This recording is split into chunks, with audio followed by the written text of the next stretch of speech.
आज के एपिसोड पे डिस्कशन करने से पहले I would like to request you to subscribe our YouTube channel and follow us on Facebook and Twitter as well. इसके अलावा अगर आप हमें सपोर्ट करना चाहते हैं तो that you can do through a Patreon also. Facebook, Twitter और पेट्रियन के जो लिंक्स हैं वो इस वीडियो की डिस्क्रिप्शन में आपको मिल जाएंगी। इसके अलावा इस चैनल के अबाउट सेक्शन में भी आपको इन तीनों वेबसाइट्स की लिंक्स मिल जाएंगी। चीन का जहाज युआन वांग 5 जिसको इंडिया जदीद तरीन स्पाईशिप कहता है, ये श्रीलंका आ रहा था।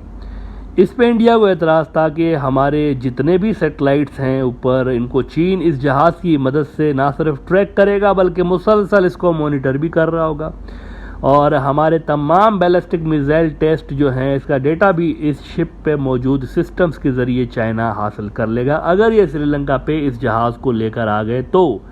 लिहाजा इंडिया ने जनाब हर तरह का श्रीलंका के ऊपर प्रेशर डाला, उनको थ्रेट भी किया था कि वो चीन से कहकर इस जहाज़ को रुकवा सकें। लेकिन कल मैंने आपको बताया था कि ये जहाज़ तो आ रहा है श्रीलंका और इस पे 400 चाइनीज़ मौजूद हैं और गाने गाते हुए बड़े खुशी के साथ आ रहे हैं इंडिया के मोहब्बत में कि 7 समुंदर पार में तेरे पीछे पीछे आ गई, bay of Bengal south China sea cross करके हम आपके पानियों में आ गए हैं। अब हुआ यह है कि आज 11 तारीख को इस जहाज़ ने श्रीलंका आना था। इंडिया ने बड़े हाथ पांव मार के देख लिए, सब कुछ कर लिया इसको रोकने के लिए, लेकिन इस वक्त ये जहाज़ श्रीलंका से कुछ ही मील दूर खड़ा है और अगर इंडिया समझ रहा था कि यहाँ से हमारे सैटेलाइट्स मॉनिटर होंगे तो अब ये सोचें कि क्या चाइनीज़ ने अपना काम शुरू कर दिया होगा या नहीं, क्योंकि वहाँ पे तो आ गए हैं, जगह पे आ गए हैं, सिर्फ कुछ ही किलोमीटर दूर हैं श्रीलंका से। देखें, ज़रूरी तो नहीं है ना कि वो बस लैंड करते ही वहाँ हम्बनतोता पोर्ट में पहुँच कर ये काम शुरू करें, ज़रूरी तो नहीं है ना। मतलब वो वहाँ से 2-3 किलोमीटर पीछे से भी वही काम कर सकते हैं। अगर ये जहाज़ उनके सैटेलाइट्स को मॉनिटर कर रहा है तो उसका मतलब है कि सैटेलाइट की मॉनिटरिंग शुरू हो चुकी है। इंडियन सैटेलाइट्स का पता चल गया उनको कहाँ कहाँ से, वो सारा कुछ देख रहे हैं उसको। इंडिया का बड़ा अखबार द प्रिंट, उन्होंने आज रिपोर्ट किया है कि China's spy ship at few nautical miles away from Sri Lanka's Hambantota despite defer request. सिर्फ कुछ ही मील बस दूर है वहाँ से, जिधर ये खड़े हैं वहाँ से हम्बनतोता पोर्ट सामने नज़र आ रहा है। लेकिन यहाँ तक पहुँचने में रास्ते में 1-2 इंटरेस्टिंग इवेंट हुए हैं वहाँ पे, इसके बारे में बताना बड़ा ज़रूरी है कि इनके साथ हुआ क्या है। आखिरी बार मैंने आपको तब अपडेट किया था जब ये जहाज़ इंडोनेशिया के पास था। इसके बाद ये डिटेल्स सामने आ रही हैं कि ट्यूसडे को जब शदीद इंडियन दबाव आया श्रीलंका के ऊपर और श्रीलंका ने चीन से एज अ रिज़ल्ट कहा कि आप इस जहाज़ की विज़िट को डेफर कर दें, जिसकी इजाज़त बाय द वे पहले वो श्रीलंका से दे चुके थे चाइना को। लेकिन चीन ने इसके बाद जब श्रीलंकन ने इनको रिक्वेस्ट की ना चाइनीज़ को, तो चीन ने इस जहाज़ की स्पीड मज़ीद तेज़ कर दी। स्लो नहीं किया, पीछे नहीं किया, चाइना की तरफ वापस नहीं गए, इधर ही कंटिन्यू रखा आगे की तरफ सफ़र, लेकिन जहाज़ की स्पीड तेज़ कर दी। पहले वो कम स्पीड से आ रहे थे तो ये सुन के उन्होंने मज़ीद स्पीड तेज़ कर दी। नाउ इसमें चाइना की तरफ से एक सिग्नल था इंडिया के लिए कि you are no longer the decision maker here in this region. Speed बढ़ा दी उन्होंने और इसके बाद चीन ने अपने जहाज़ का रुख इस बढ़ी हुई स्पीड के साथ जहाज़ का रुख मोड़ दिया अंडमान और निकोबार आइलैंड। अब ये बड़ी एक ख़तरनाक सूरत हाल है। वैसे अंडमान निकोबार आइलैंड्स वो हैं जहाँ पर इंडिया के स्ट्रेटेजिक बेसिस हैं, उनके मिसाइल बेसिस भी हैं वहाँ पे, उनके कुछ न्यूक्लियर साइट्स भी हैं वहाँ पे। चीनी जहाज़ उधर डाइवर्ट हुआ, लेकिन दूसरे रोज़ वेडनेसडे को इस जहाज़ की डायरेक्शन दोबारा श्रीलंका की तरफ हो गई। इस वक्त ये जहाज़ श्रीलंका से कुछ ही दूर खड़ा हुआ है। मीनवाइल श्रीलंका के साथ चाइना के टॉक्स भी चल रहे हैं और चाइनीज़ जो हैं उनका पॉइंट ऑफ व्यू ये है कि इस जहाज़ में ऐसा कुछ अनयूजुअल नहीं है जिससे इंडिया को कोई प्रॉब्लम होना चाहिए, इसीलिए उनको श्रीलंका के इंटरनल अफेयर्स में मुदाखलत नहीं करनी चाहिए। जबकि ये जहाज़ इंडिया के पानी में गया ही नहीं तो इंडिया कौन होता है एक सॉवरन मुल्क श्रीलंका के इंटरनल अफेयर्स में पढ़ के उनको ये कहने वाला कि उनके पानियों में कौन आ सकता है कौन नहीं आ सकता। ये इंडियंस कौन होते हैं ये समझाने के लिए। अब ये चाइनीज़ का नैरेटिव है। ये जो तस्वीर आप अपनी स्क्रीन पे देख रहे हैं ना, यही वो जहाज़ है युआन वांग 5।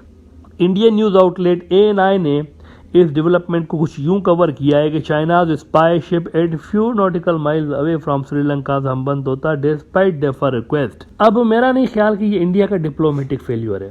देखें, जयशंकर साहब जो है ना, जयशंकर साहब have done a good job. somehow he convinced Sri Lankans to ask China to defer the visit of this ship। मेरे ख्याल से जयशंकर का काम पूरा हुआ। वैसे भी मैं काफ़ी उनको पसंद करता हूँ, he is a nice diplomat, बड़ा एक ज़बरदस्त जो एक रीजन के अंदर डिप्लोमेट्स हैं, he is one of them. लेकिन मैं कहता रहता हूँ कभी कभी इनकी जो ख्वाहिशात या इनका जो डिसीजन होता है ना, उसके ऊपर मोदी साहब की डिसीजन आ जाती है, बीजेपी की जो एक पॉलिटिकल इंटरेस्ट होते हैं वो उनके ऊपर हावी हो जाते हैं। Otherwise he himself is a good diplomat. Issue यहाँ इनका नहीं है जयशंकर का, इशू यहाँ पर इंडियन नेवी का है, इंडियन नेवी का है, जयशंकर का इशू नहीं है। जयशंकर ने अपना काम कर दिया, बड़ा मुश्किल टास्क था लेकिन उसने ही डिड दैट। उसने श्रीलंकन से कहलवा दिया चाइनीज़ को कि आप यहाँ पर डेफर कर दें। मसला इंडियन नेवी का है। कैसे? अगर इंडिया ये कन्फेस कर रहा है, खुद ही इंडिया कह रहा है कि चाइनीज़ शिप जो है वो हमारे सैटेलाइट्स को मॉनिटर करेगा, हमारे बैलिस्टिक मिसाइलों को मॉनिटर करेगा, तो ये क्या है?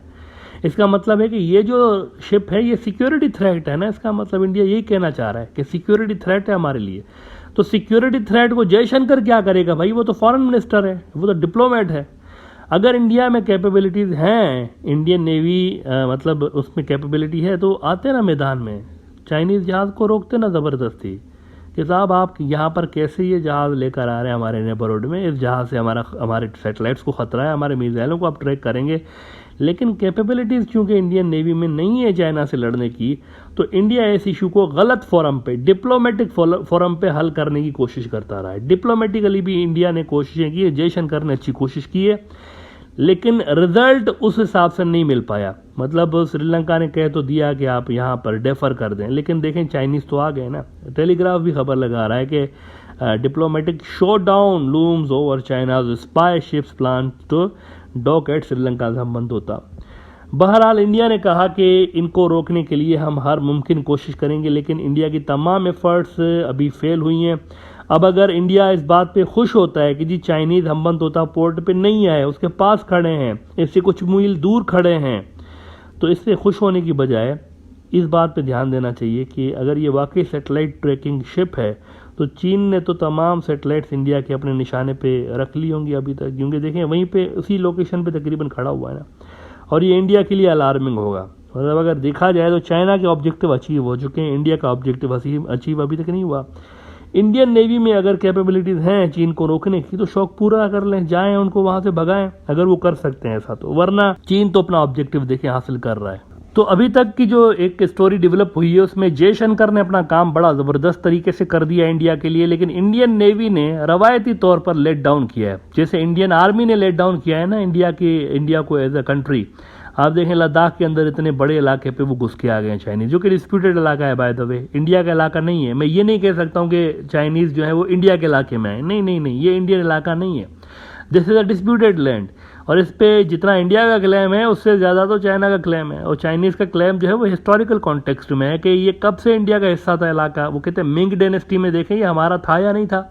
और वो कहते हैं ये तो अंग्रेज़ों ने कब्जा किया ना हमारे इलाके के ऊपर, इंडिया का तो ये पहले भी नहीं था, मुगलों के दौर में भी नहीं था यहाँ पे, ये तो मिंग डायनेस्टी में हमारे पास था। और फिर बाद में वो जो रंजीत सिंह थे, जिनकी वैसे बाय द वे पूरे इंडिया के ऊपर हुकूमत नहीं थी, एक छोटे से इलाके पे उनकी पंजाब का इलाका था और बाकी नीचे सिंध का एक छोटा सा मुल्तान तक का जो इलाका था वहाँ पर उसका कब्जा था। उसने कुछ इलाका कब्जा कर लिया था ऊपर। तो ये जो सिख रूलर थे उन्होंने कुछ इलाके इसके लिए होते। इंडिया एज अ कंट्री इस तरह से नहीं रहा हिस्ट्री में पहले भी कभी। अखंड इंडिया का तो छोड़ देना, मुगलों की बहुत बड़ी एक एम्पायर थी, उस एम्पायर में भी आज का इंडिया पूरा नहीं था, उसमें बहुत सारे इलाके ऐसे थे जो कि उसका हिस्सा नहीं थे और बहुत सारी उसके अंदर प्रिंसली स्टेट्स भी थी। ये भी एक वो अलाइज ज़रूर थे उसके मुगलों के, लेकिन वो एक इंडिपेंडेंट किस्म की एंटिटीज़ थी। उनकी फॉरेन पॉलिसी और उनका जो डिफेंस था वो इनके मुगलों के साथ हुआ करता था, दैट्स इट। तो ये एक कॉम्प्लिकेटेड किस्म का इंडिया एक रहा है, कंट्री रही है, इसकी जो एग्जिस्टेंस रही है। मुगलों से पहले तो ये और भी ज़्यादा राज्यों में बटी हुई थी। तो इंडिया का क्लेम उस तरह का नहीं है यहाँ पे, क्योंकि ये हमारी कोई सदियों से, कहाँ 1947 से पहले ये वाला इंडिया था, कहाँ पे था, कौन से मैप में? कोई हिस्टोरिकल मैप आपको ऐसा मिलेगा ही नहीं जिसमें इस तरह का इंडिया हो, कोई नहीं है।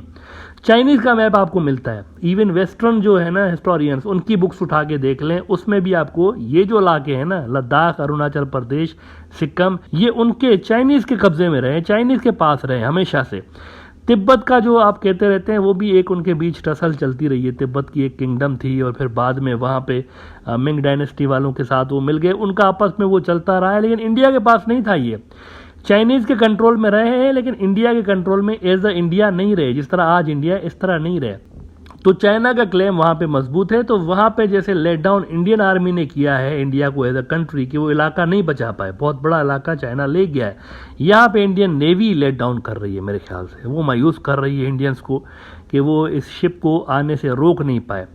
या उनके अंदर कैपेबिलिटीज़ नहीं है, या उनके अंदर विल नहीं है। दोनों में से कोई एक बात है। या तो वो रोकना नहीं चाहते कि हम लड़ नहीं सकते इनके साथ, तो उसको आने दो, या तो ये चीज़ है। दोनों सूरतों में चाइना अपना ऑब्जेक्टिव हासिल कर चुका है, इंडिया अपना ऑब्जेक्टिव हासिल करने में फेल रहा है, apart from victory on a diplomatic front. ये मैं मानूंगा कि जयशंकर ने काम जबरदस्त किया है, बड़ा जबरदस्त काम दिखाया उसने। रणिल विक्रमसिंघे जो कि श्रीलंका का प्रेसिडेंट है, उसने कहा था कि ये जो चाइनीज शिप है ये एज पर शेड्यूल नहीं आएगा, कोशिश कर रहे हैं कि इनके साथ डायलॉग्स करें।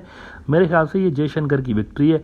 बाकी जो इनकी फोर्सेज हैं वो वैसे ही उनका रोल रहा है, जैसे लद्दाख में एक मायूस कुन रोल रहा, इस बार भी उनका नेवी का मायूस कुन रोल रहा है।